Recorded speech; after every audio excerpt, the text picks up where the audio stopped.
Hello, today we are going to do history of leadership theories very quickly. So, first of all, I want to make a case that understanding leadership theory is important. I have a lot of students who come to me and they're more interested in learning skills, leadership skills. They're like, hey, I don't care about the academic theory stuff. I just want to know how to go into work and be a better employee, better supervisor, whatever tomorrow. I just want to have the skills to do that. I totally understand that perspective. However, it's leadership theories that give us guidance on when to use a certain skill set. If we use basketball as a metaphor, there's like a lot of skills that you need to be a good basketball player. You need to be able to dribble, you need to be able to pass, you need to be able to shoot. But it's not enough to have those skills and be really effective at them. You also have to know when to utilize those skills.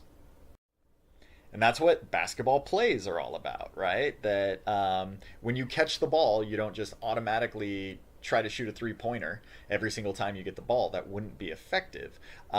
So plays are like the theory of basketball. They let people know when they should use certain skills, kind of this overall goal of what we're trying to achieve. It's not just skills for skill's sake, it's using the skills to achieve an overall goal. Leadership theories play that same role. They give us guidance on when to use which skills to be an effective leader. The take-home message of this lecture, if you take home nothing else from this lecture, it's that leadership theories really tell us that when you're deciding which leadership skills to utilize, when you're deciding how to handle a situation, consider yourself, your own traits, your own strengths, weaknesses, shortcomings, consider the situation, and consider the people that you're leading, the people that you're working with. And that's it. That's the take-home of this lecture. So we are going to organize leadership theories into three main categories. The first theories that researchers developed are leader-centric theories. They're focused on the idea that the leader is special. And in this category, we have two theories. We have the great man theories. I realize that is a problematic sexist name, and we will talk about that. And we also have behavioral theories. After a while, researchers were like, hey, maybe it's not all about the leader. Maybe the situation matters as well. And in the late 60s, early 70s, we have what's called contingency theory, which is the idea that, hey, we shouldn't just study leaders, we should study leadership situations.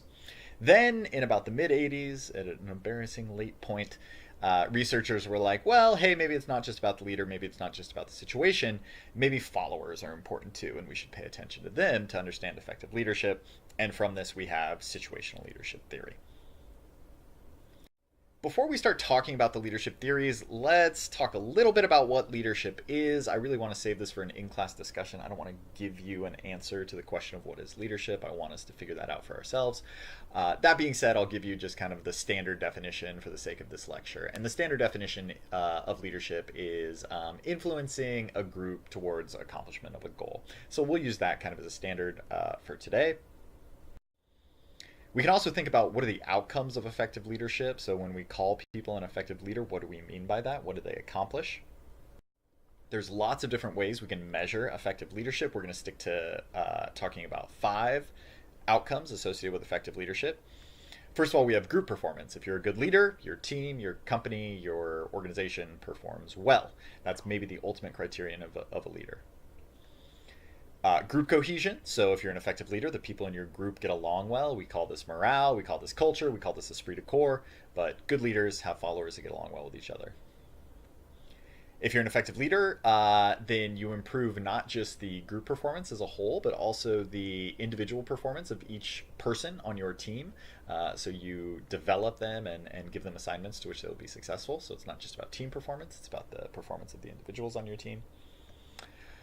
Effective leadership leads to an increase in what we call OCBs, or occupational citizenship behaviors. OCBs are anything you do that is above and beyond the technical job description. You don't have to do it, but you do it to contribute to the ultimate goal of the organization.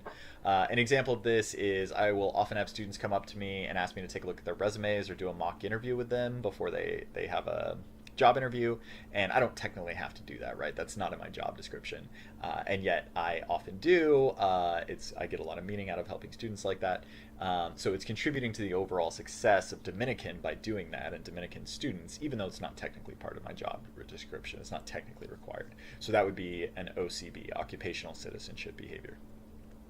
And then lastly, ratings. If you're an effective leader, your followers should rate you as an effective leader. So these are when we think about what does it mean to be an effective leader, we think about leaders that accomplish these 5 outcomes.